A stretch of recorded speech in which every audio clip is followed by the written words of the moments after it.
My name is Angelo Martinez, 31 years old, and I never thought my life would change at my younger brother Lucas's engagement dinner. I sat silently at the end of the table while my mother, Diana, listed all my failures to our extended family. Her voice was sharp with disappointment as she compared me to my successful brother.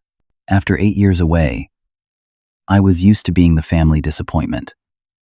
Then, his fiancée Jessica looked at me with widening eyes and whispered, "Wait, you are the Angelo Martinez?"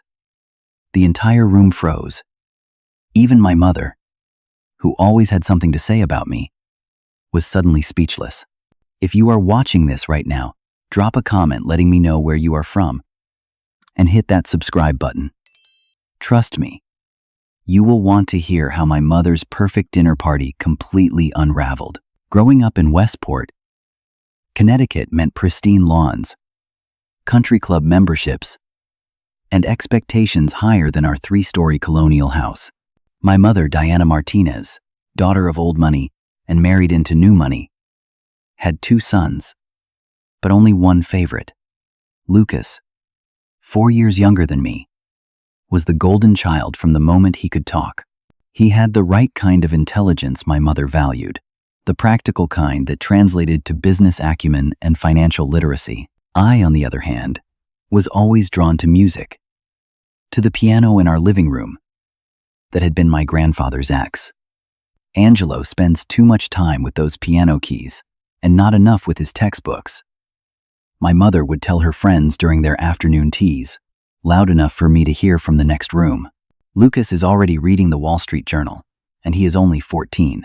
My father, Robert, was different. A self-made man who built his real estate development company from nothing. He understood the value of passion. "Your music speaks to people, Angelo," he would tell me during our private conversations. "That is a gift not everyone has." He would sit beside me on the piano bench, not knowing a single note, but appreciating every melody I created. When I was 19 and halfway through my second year at Berklee College of Music in Boston, my father had a sudden heart attack. The man who supported my dreams was gone in an instant. Lucas was only 15 then, and our mother clamped down on both of us. Without my father as a buffer, her controlling nature intensified. "Your father indulged your little hobby long enough," she told me at the funeral reception, her voice steady despite her black veil. "It is time to transfer to a proper business program. Your brother will need someone to guide him when he eventually takes over your father's company." I tried. For 6 months, I abandoned my music and enrolled in business classes at NYU. I was miserable, failing courses, and slowly dying inside. The day I told my mother I was returning to Berklee to finish my music composition degree was the first time she looked at me with the expression that would become familiar over the years, a mixture of disappointment and resignation. "You are choosing to throw away everything your father built," she said coldly. "You are choosing to fail." After graduation, while Lucas was being accepted into Princeton's economics program, I packed my beat-up Honda Civic and drove across the country to Los Angeles. My mother did not come to see me off.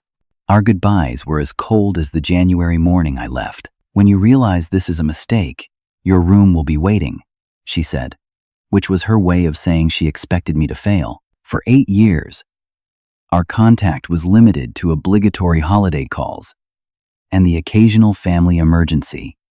I missed Lucas's graduation, his first big promotion, and several family Christmases. It was easier to keep my distance than to sit through hours of subtle and not-so-subtle comparisons. Each year, the gap between us grew wider, until we were practically strangers who shared DNA and childhood memories. When Lucas called me personally to announce his engagement and request my presence at the dinner, I was surprised. Even more surprising was that he actually sounded like he wanted me there. "It would mean a lot to me, Angelo," he said, his voice deeper than I remembered. "Jessica wants to meet my big brother, so I booked a flight from LAX to JFK, rented a car, and drove to the Connecticut home. I had avoided for nearly a decade. My mother's reception was exactly what I expected. "You could have gotten a haircut," were her first words to me as I stood on the doorstep of my childhood home. No hug. No, "I missed you." Just immediate criticism of my slightly too long dark hair. "And is that what you are wearing to the dinner tomorrow? I suppose it is too late to take you shopping now." I kissed her cheek anyway, inhaling the familiar scent of Chanel No. 5 that had scented my childhood. "Good to see you too, Mom." Lucas's welcome was warmer. My little brother had grown taller than me. His once lanky frame filled out. His boyish features matured into a man I barely recognized. But his smile was the same. "Angelo!" He pulled me into a bear hug. "Man, it has been too long." That night, as I unpacked in my old bedroom, I stared at the faded posters of composers and musicians my mother had never bothered to take down. I wondered what the next day would bring, never imagining how a simple engagement dinner would completely reshape the family dynamics I had accepted as unchangeable for so long. My first years in Los Angeles were exactly what my mother predicted. A struggle. I lived in a tiny studio apartment in Koreatown with 3 other guys, all of us musicians trying to break into the industry. I took whatever jobs would pay the bills: waiting tables, bartending, giving piano lessons to rich kids in Beverly Hills, and working as a session musician when I could get the gigs. Every night, I would come home exhausted, fingers sometimes bleeding from hours of playing, and still make time to compose my own music. I sent demos to studios, producers, directors, anyone who might give me a chance. The rejections piled up like the bills in my drawer. Just another starving artist cliché. I would sometimes think to myself, during particularly difficult months, when ramen was my only food group and the electricity in our apartment was one missed payment away from being shut off.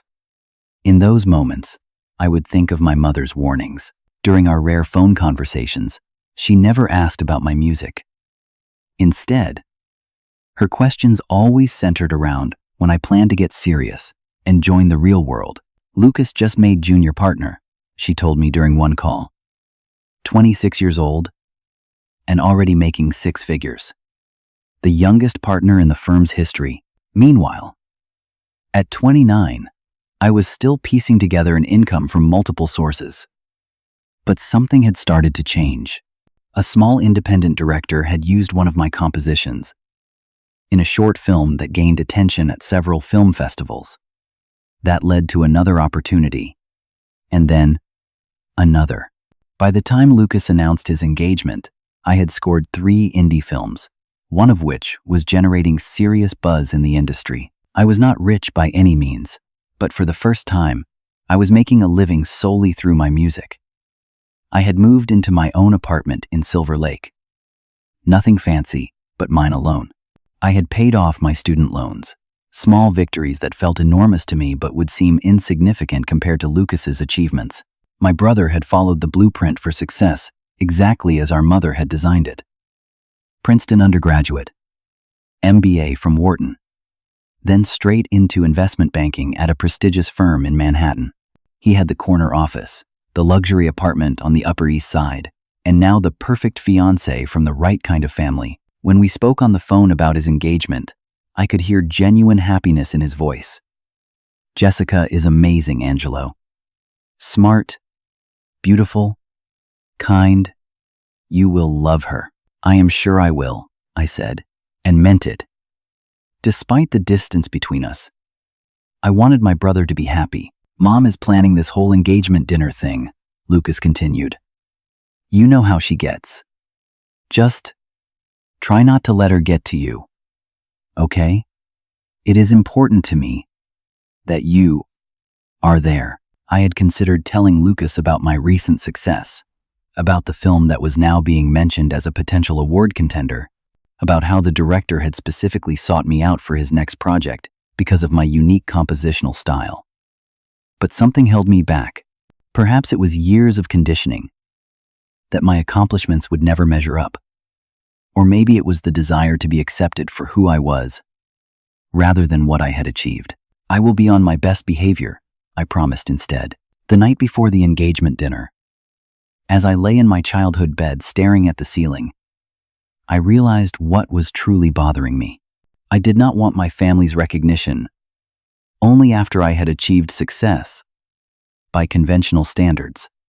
I wanted them, especially my mother, to have believed in me even when I was struggling, to have supported my path even when it did not match their expectations. The validation I now received from directors, producers, and fellow musicians meant more to me because they saw value in my work itself, not in its commercial potential or prestige. They understood what my father had understood all those years ago, that music was not just my hobby or my rebellion, but my calling. I fell asleep wondering if my mother would ever understand that there are different ways to measure a life's success. By the next evening, I would have my answer, though not in any way I could have anticipated. The engagement dinner was held at Le Chateau, the most expensive French restaurant in Westport and my mother's favorite place to flaunt her social status. Crystal chandeliers hung from coffered ceilings, white linen tablecloths draped over large round tables, and waitstaff moved with the precision of a well-rehearsed orchestra. My mother had reserved the private dining room, of course.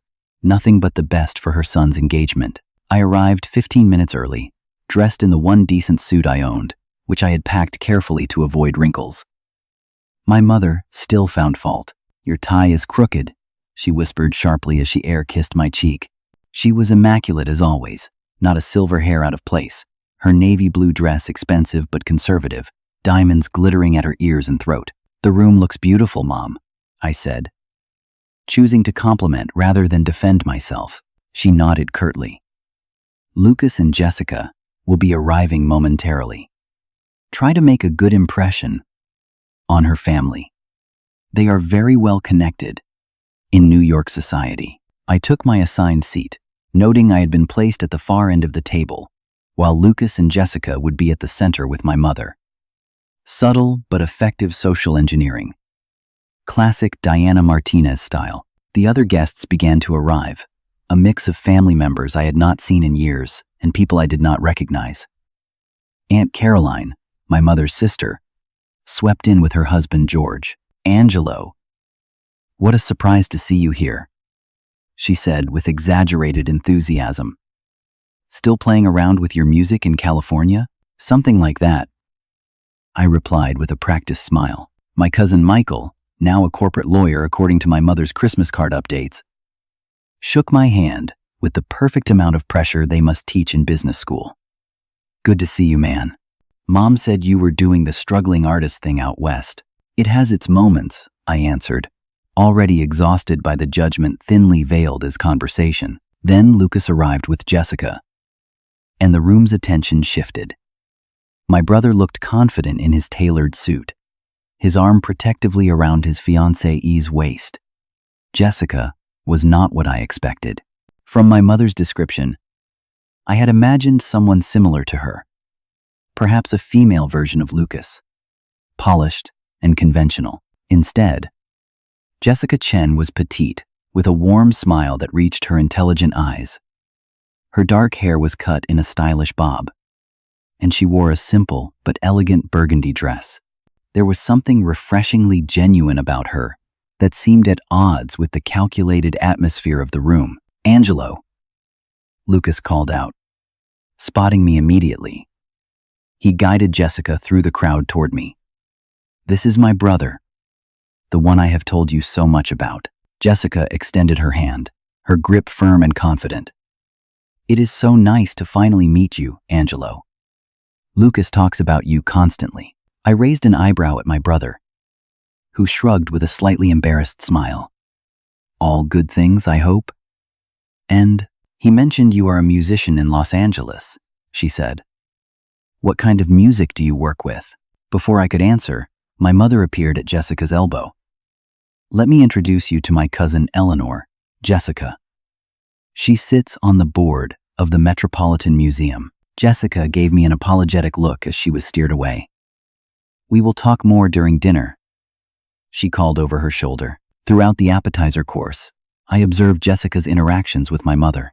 On the surface, they were cordial, but I noticed the slight stiffness in Jessica's smile when my mother made comments about proper career paths and family traditions.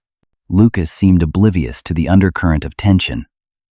Or perhaps he was simply used to navigating my mother's subtle control tactics. As the main course was served, I found myself seated next to one of Jessica's cousins, a financial analyst who spent 20 minutes describing his investment portfolio in excruciating detail.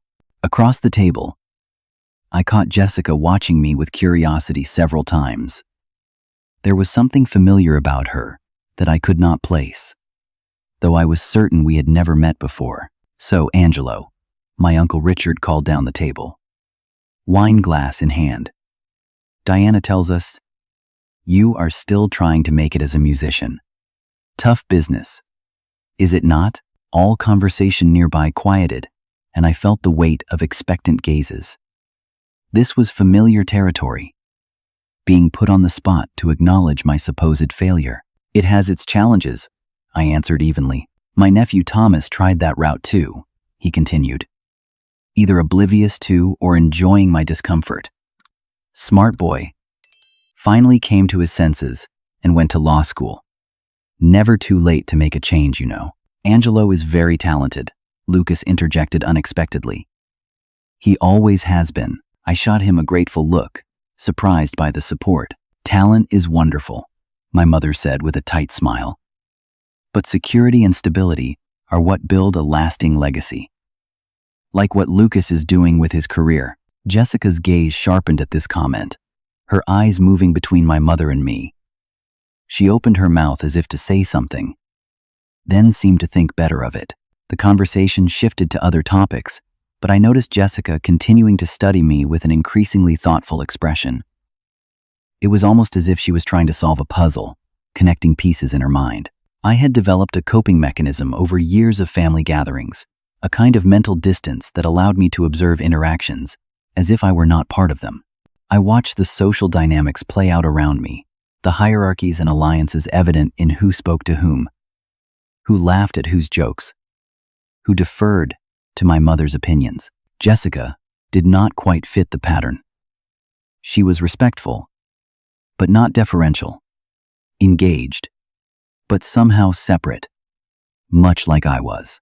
I found myself increasingly curious about what my brother had told her about me and why she seemed so interested in my presence at this dinner. Little did I know that her interest would soon turn this carefully orchestrated event upside down, exposing the false narratives that had shaped our family for years. By the time dessert was served, a delicate crème brûlée that I barely tasted, the formal portion of the evening was nearing its peak. This was when speeches would be made, toasts offered, and if my mother had her way, family mythology reinforced. Lucas's best friend from college, Parker, stood first, champagne flute in hand.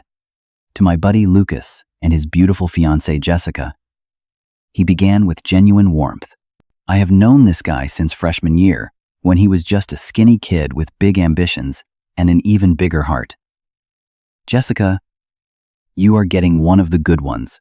Lucas, you somehow managed to find someone who is not only your equal in intelligence, but who actually laughs at your terrible jokes.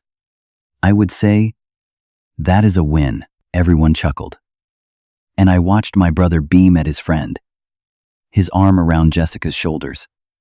They looked happy together, and despite everything, I felt a surge of genuine joy for him. Then my mother rose, smoothing her already perfect dress. The room quieted instantly. Diana Martinez commanded attention without effort, a skill she had perfected over decades of social maneuvering. When Lucas was born, she began, her voice carrying easily through the room. I knew he was special. Even as a child, he showed such promise, such focus. While other boys his age were playing video games, Lucas was reading biographies of successful business leaders.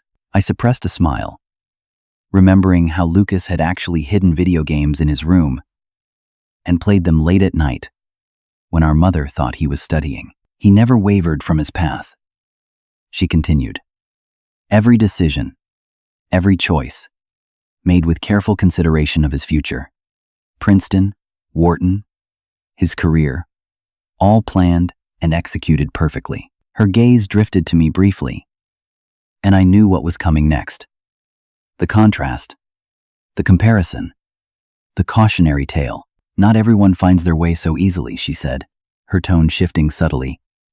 Some take a more circuitous route.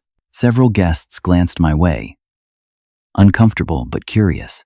My older son Angelo always had different ideas. She gestured toward me with her champagne glass. Creative, his father called it. Stubborn, I might say. Nervous laughter rippled through the room. While Lucas was winning debate competitions and earning academic honors, Angelo was locked in his room with that piano. When college applications came around, Lucas had his pick of Ivy League schools. Angelo insisted on music school. Her voice took on a harder edge, the pretense of fond reminiscence dropping away. Robert, my late husband, encouraged it. He always said Angelo heard something in music. The rest of us could not. Perhaps that is true. But 8 years in California, and what do we have to show for it? Odd jobs, shared apartments, dreams of success that never quite materialize. My face burned. But I kept my expression neutral. Years of practice serving me well. Jessica was watching me intently now, her brow slightly furrowed. I remember when Angelo called to tell me he was moving to Los Angeles. My mother continued, warming to her subject. I told him, give yourself 2 years. If it does not work out, come home and get a real education. 8 years later, we are still waiting. She sighed dramatically, playing to her audience. As a mother, you want all your children to succeed. But you also learn to accept that some simply will not follow the path you know would be best for them. Some must learn the hard way that talent without direction, without practical application, remains just a hobby. I stared at my water glass, focusing on the condensation droplets sliding down its surface. Each word was a familiar wound, reopened for public display. Lucas, on the other hand, my mother pivoted back to the supposed purpose of her toast, has always understood the value of hard work, of building something real and lasting. And now he has found Jessica, a woman who shares those values, a partnership based on mutual respect and common goals. She raised her glass higher. To Lucas and Jessica, may your union bring you the success and happiness you both deserve, and may it perhaps inspire others. Her eyes flicked to me again, that it is never too late to grow up and join the real world. As glasses clinked around the table, I noticed Jessica's expression had changed from curiosity to something more intense. She was looking at me with widening eyes, her lips slightly parted, as if on the verge of a realization. My mother had barely retaken her seat when Jessica suddenly spoke, her clear voice cutting through the murmurs of agreement, following the toast. Angelo, she said, loud enough for everyone to hear. I have been trying to place you all evening.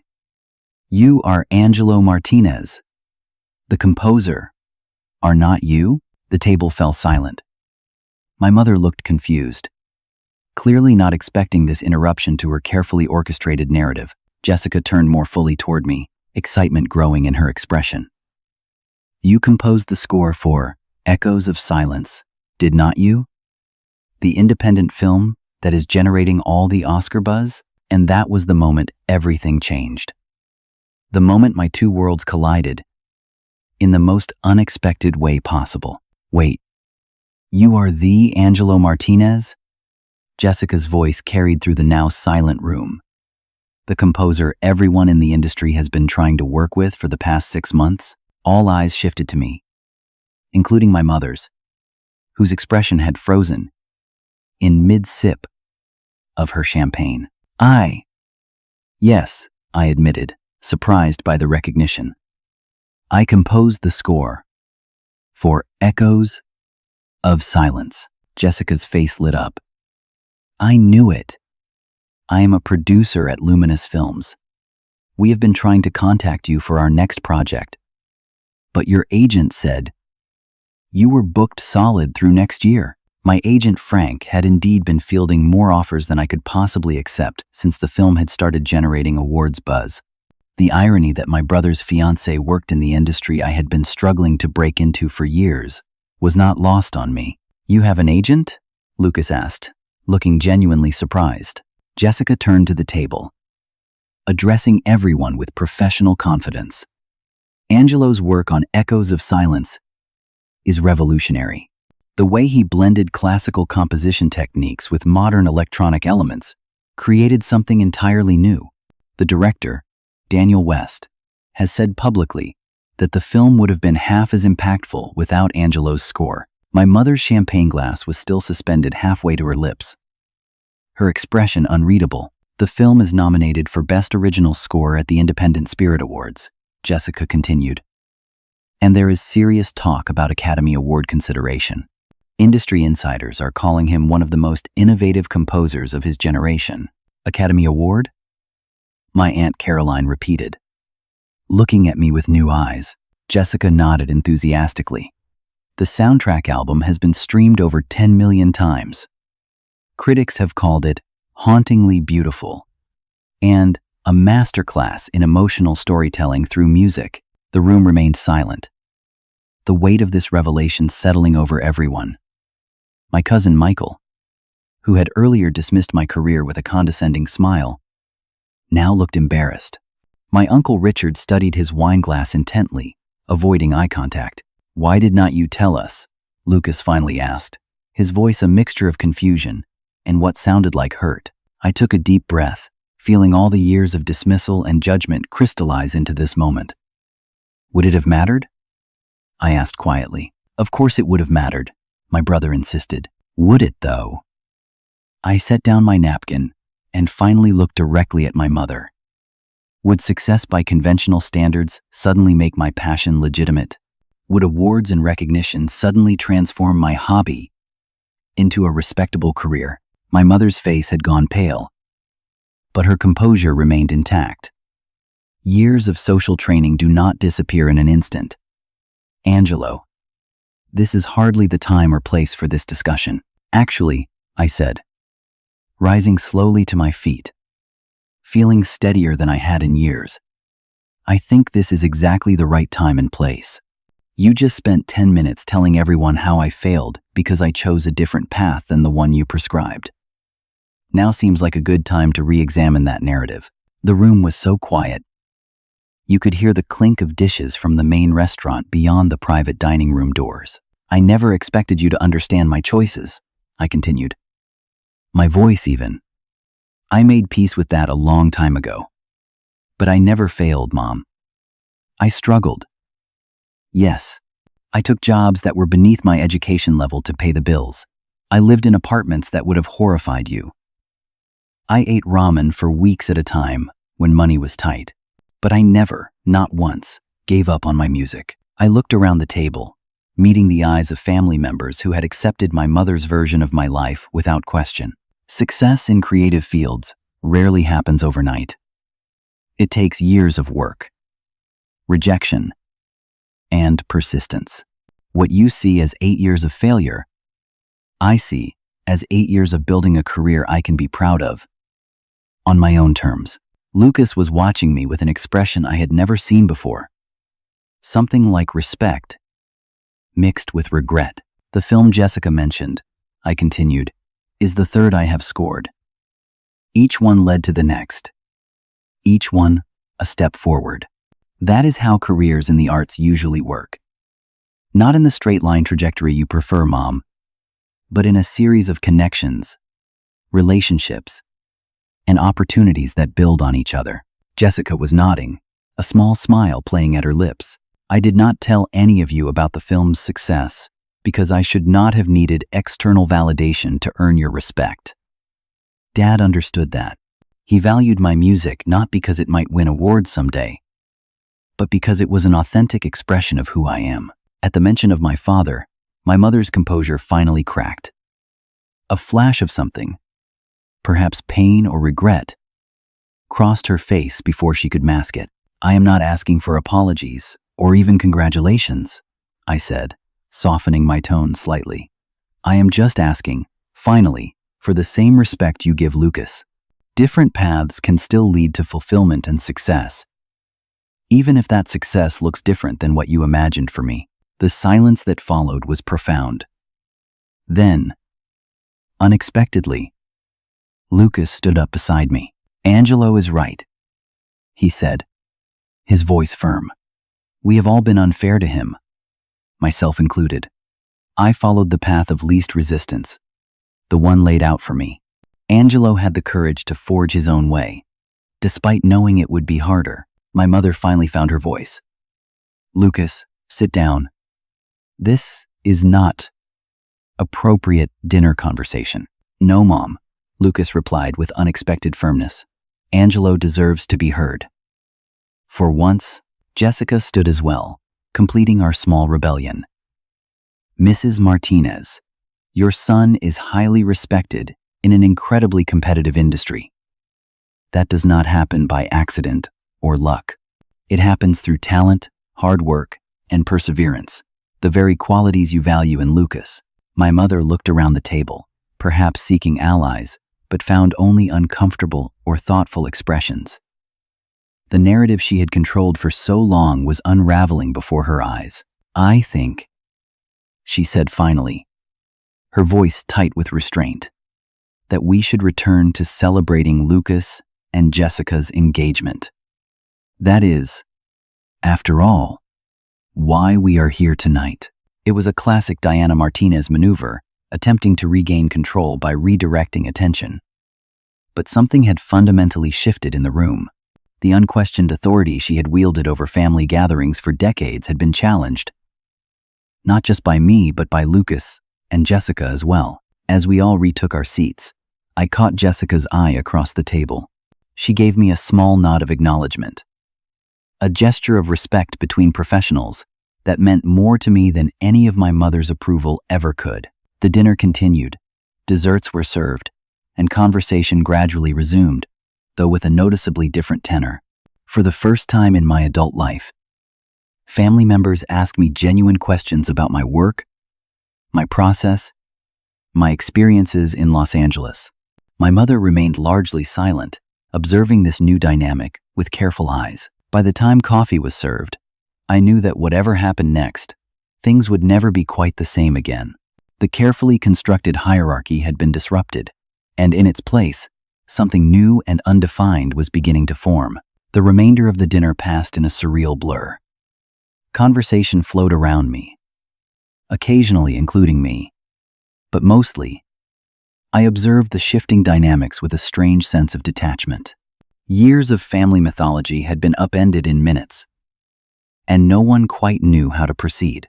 My mother maintained her composure through dessert and coffee, smiling rigidly and redirecting conversations whenever they veered too close to my career or Jessica's revelations. But I could see the tension in her shoulders, the slight tremor in her hand as she lifted her coffee cup. Diana Martinez was not accustomed to losing control of any situation, particularly not in public. As guests began to depart, offering congratulations to Lucas and Jessica, and, surprisingly, compliments to me, my mother slipped away to the restaurant's entrance to arrange for the valet service. I was speaking with Jessica's parents when Lucas touched my elbow. "Mom wants to speak with you," he said quietly. "She is waiting in the small lounge near the entrance." I nodded, steeling myself for what would undoubtedly be a difficult conversation. "I will be right there." Jessica, overhearing, squeezed my arm supportively. "Want backup?" The offer touched me. "I think this is a conversation that is about 30 years overdue. But thank you." The private lounge was dimly lit, with leather armchairs and a small bar. My mother sat rigidly in one of the chairs, her back straight, hands folded in her lap. She looked older suddenly, the harsh lighting emphasizing the lines around her eyes and mouth. "You humiliated me tonight," she said without preamble, as I took the seat across from her. "That was not my intention," I replied calmly. "What was your intention then?"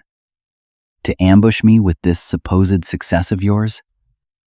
To make me look foolish in front of everyone? I shook my head. I did not know Jessica worked in film. I had no idea she would recognize my name or my work. That was pure coincidence. You could have told me beforehand about this film, these nominations. Her voice was accusatory. All these years, letting me believe you were struggling, failing. I was struggling, I countered. Until very recently. And I did try to tell you about my work many times over the years. You never wanted to hear it. Every call, every visit, you changed the subject to Lucas's achievements, or what you considered my shortcomings. She waved a dismissive hand. I asked about your work. You never mentioned any success. You asked if I had given up on the music thing yet, or if I had finally found a real job. Those are not the same as showing genuine interest, Mom. For a moment, she was silent, perhaps replaying our conversations in her mind. You deliberately kept me in the dark, she finally said. But with less certainty. I stopped sharing important things with you because you made it clear you did not value them, I explained, trying to keep my voice even. Every time I shared a small victory, you diminished it. Every step forward I took on my own path, you treated as a step away from what you wanted for me. I wanted security for you. Stability, she insisted. Is that so wrong? To want my son to have a good life? The problem was never what you wanted for me, I said softly. It was that you could not accept that I might define a good life differently than you do. Dad understood that. He supported my music, not because he thought it would make me rich or famous, but because he saw how it fulfilled me. At the mention of my father, something in her expression shifted. A momentary softening. Robert was an idealist. He did not understand the realities of the world the way I do. Dad built a successful company from nothing. I think he understood reality just fine, I countered. He just did not let fear dictate his choices. Or mine. Fear? She looked genuinely surprised. What do you mean, fear? Your fear that if I did not follow a conventional path, I would struggle. And you were right. I did struggle. But what you never understood is that the struggle was worth it to me. Every difficult year brought me closer to creating music that matters. Work that I am proud of. The door to the lounge opened, and Lucas entered hesitantly. Everything okay in here? Your brother is explaining to me how I have failed him as a mother, my mother said, her voice tight. That is not what I said, I corrected. I said, you failed to understand me. There is a difference. I said, you failed to understand me. Lucas came further into the room, taking a seat between us. Mom, I think what Angelo is trying to say is that we have all been unfair to him, including me. She turned to him with surprise. You have done nothing wrong, Lucas. I accepted your narrative about Angelo without question, he said. I never reached out to really understand his life in California, his work. I let the distance between us grow because it was easier than challenging the family dynamic. My mother looked between us, seemingly at a loss for words, a rare occurrence for Diana Martinez. I am not asking for apologies, I said again. I am asking for something simpler. Respect. The same respect you give Lucas. The same respect you would give any adult who has built a career through hard work and perseverance. The door opened again, and this time Jessica appeared. Sorry to interrupt, but people are asking where you all disappeared to. My mother immediately straightened. Social obligations trumping personal confrontation. We will be right out. But Jessica did not leave.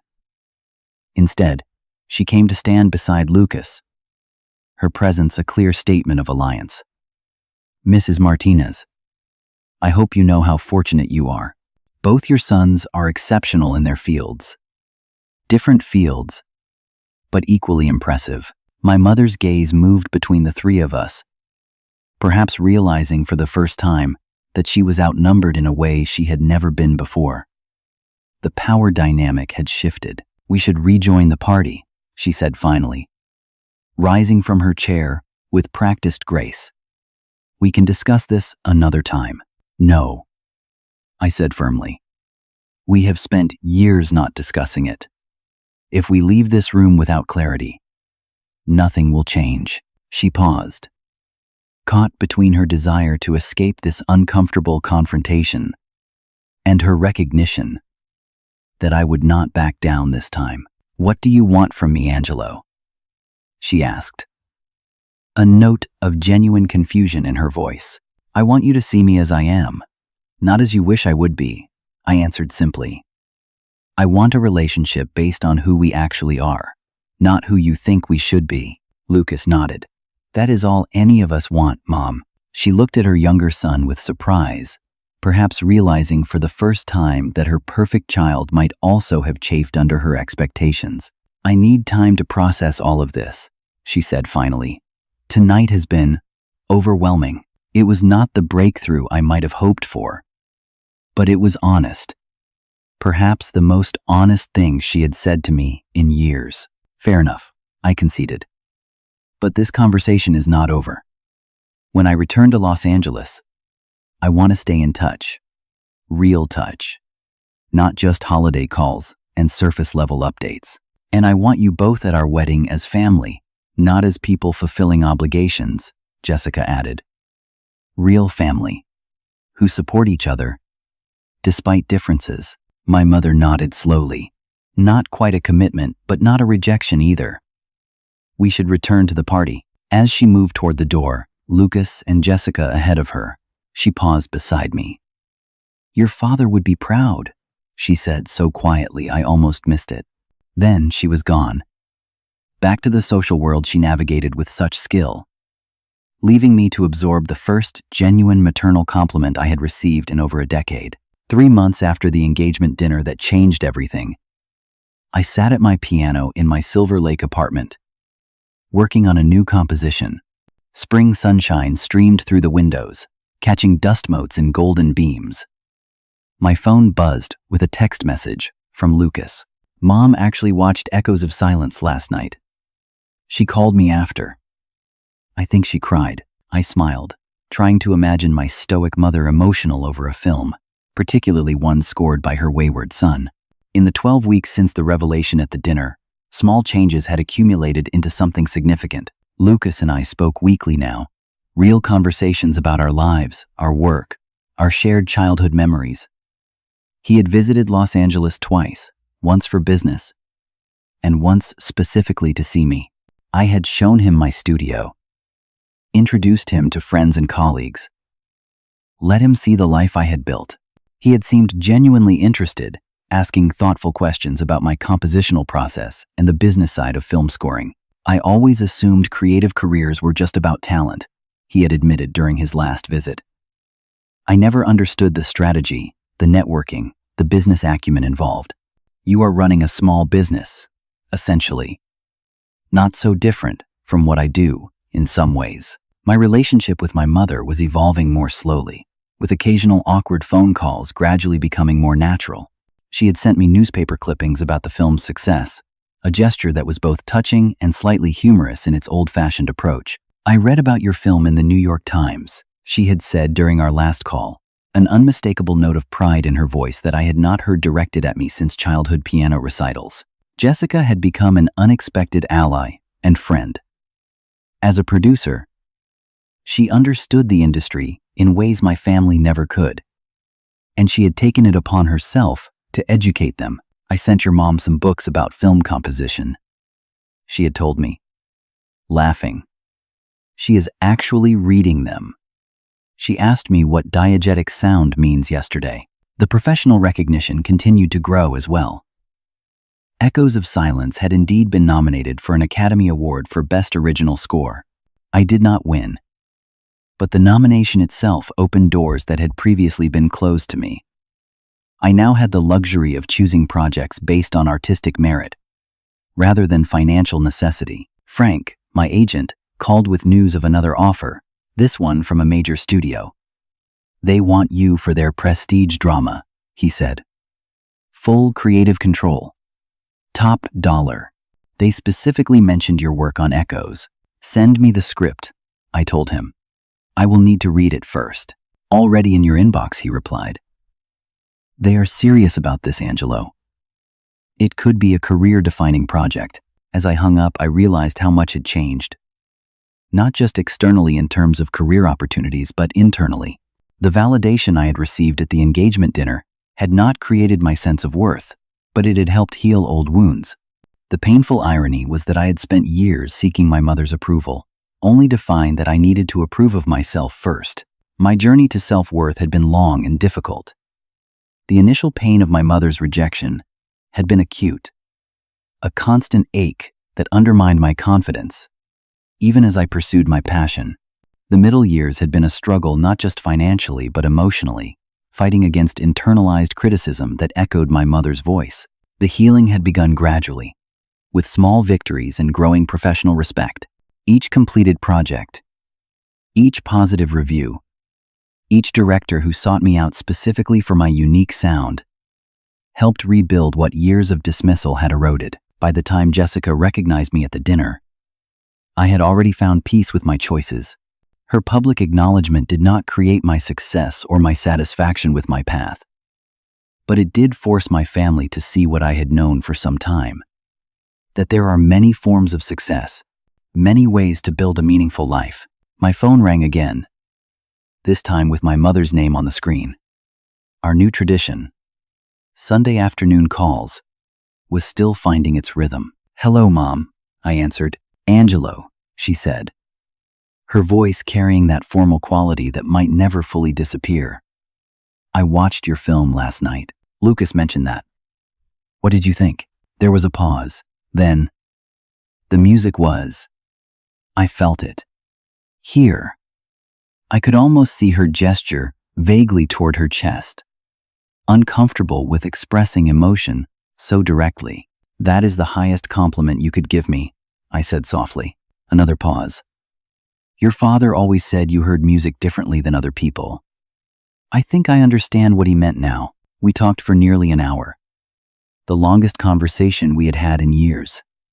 She asked questions about my process, about upcoming projects, about my daily life in Los Angeles.